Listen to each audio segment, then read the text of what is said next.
Hey everybody, so today you are going to assemble the Blox car, and when you get done, the finished product should look something like this. So first thing that I'm going to do, if you need to, you can still go over here to Google Classroom and download any of the Blox parts that you may need. Okay, so these parts are all here, and here's another video on the assembly as well in case you want to try that one out. So to download any of the files, you just click on the file, hit download. It should download right here. And then if you go to your folder on your desktop, through here, you should be able to find them if you hit date modified and move the navigation bar over here all the way up to the top. So right here is the front piece that I just downloaded. You should make a new folder and you should name it something like Blox. Okay. And then if you use the side navigation over here, you could find that Blox folder you just made and take this part, drag, and drop it into that folder. Okay. So what we're going to start out by doing is creating the wheel, tire, and axle assembly. So I'm going to start a new assembly file. And I've already downloaded all of the files that I need, so I'm going to go to Place. And right here is where all of my parts are. So first thing I'm going to do is put in the axle. I'm going to hold Control to put in the tire and the wheel. Since I only need one occurrence of each, I can click on all three of those and put them in all at once. Just going to click to place and hit Escape. So here I have all of my different parts. First thing that I'm going to do is right click and ground this axle right here. Oh, looks like I was clicked on the wheel. Click on the axle, make sure it's highlighted over here, and then select grounded. So now my axle should not move. Constraints for this are super easy. I'm just going to use the insert constraint. Okay. So the insert constraint works in that it will take an object like this and it will place it inside of here.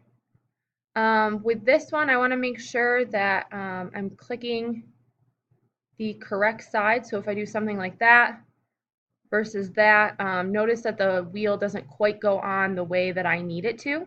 Okay, so I have to make sure that with this I'm clicking the correct components or parts of the components. So I know that this one in here, I want, do you see how this circle is kind of more inside of this wheel right here? So I want that one, which actually shows this little ring inside of the rim. So I want that piece, and I want that to be connected with this one. Okay, and notice once again my rim is not quite facing the right way, so I'm just going to use this button right here to flip it and hit apply. Okay, so my rim should spin around the axle. If I tilt my view here, it should look like they're kind of lined up right there, and that's pretty good.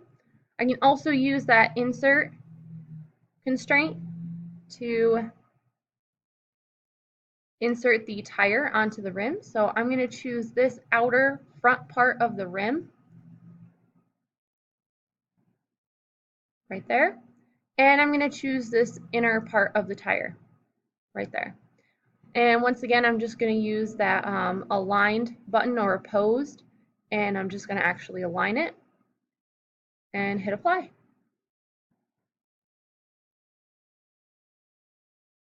So this tire will rotate, this wheel will rotate. When you put them into another assembly, they will not rotate separately, they will actually rotate together. So don't worry about trying to constrain them to get them to rotate together. So I'm going to save this as a wheel subassembly.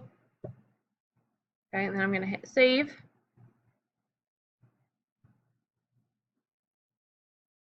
Right.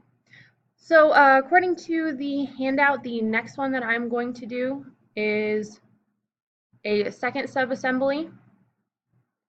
So I'm going to start a new assembly right here. Okay. And this one calls for the wheel and axle subassembly that I just made. a 1-block socket connector, and the bed of the pickup truck in this case. So I'm going to just start by placing those. I need a 1-block socket, and I need 1 bed for the Automoblox blocks.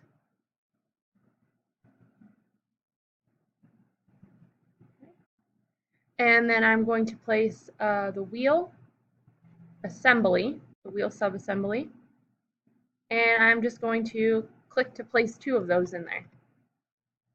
Another trick that I would probably do is that this is not the best front view for the bed of this truck.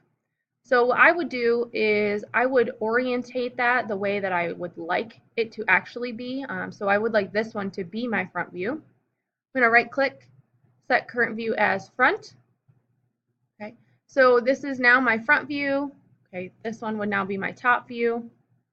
And I want this one, okay, this isometric view right here to be my home view. So I'm going to set it to that isometric view. I'm going to right click, set current view as home, and tell it to fit to view. Okay, a fixed distance will always center the screen at this distance, but if you hit the home button, and it will fit it to your view, so it'll make sure all of those pieces are within that graphics window right here. Luckily that insert constraint is not over, so we're going to use that one again. So I'm going to insert the end of this axle right here inside of the bed of the truck. Switch this around. I want to make sure that I'm getting the inside circle towards the back. And once again, I'm just going to hit that aligned to bring it to the other outside of the box. Hit apply. I'm going to do the same thing on this one. I'm going to constrain, insert. I can actually get that in this view, so I'm just going to click that outside right there and move my mouse around. Oh, right there is the inside, and hit apply. Sometimes these different commands right here, this oppose and this align, sometimes it depends on what side you're on. So if it works one way on one side, don't expect it to work that same way on the next side. So looking at the top view of that looks pretty good. So if I right click and I ground the bed of the truck, not the wheel, this one, okay. These wheels, you can see now that they actually spin together. Okay, the wheel and the tire spin together. Another one that I need to do is I need to connect this 1-block socket into the bed of the truck. So I'm going to constrain. I am going to use a couple different constraints here. So I'm going to use the flush constraint because I would like for this and that to be flush. Okay. If you notice that the connector socket is not as deep as the bed of the truck right here, so those actually need to be flush. So now I need to take away those other degrees of freedom that still remain. So I can still move it up and down, I can still move it left and right, so I have my X direction still and I have my Z direction. The only direction I cannot move it in right here is my Y direction. So even though it may look like you can move it back and forth, you really can't.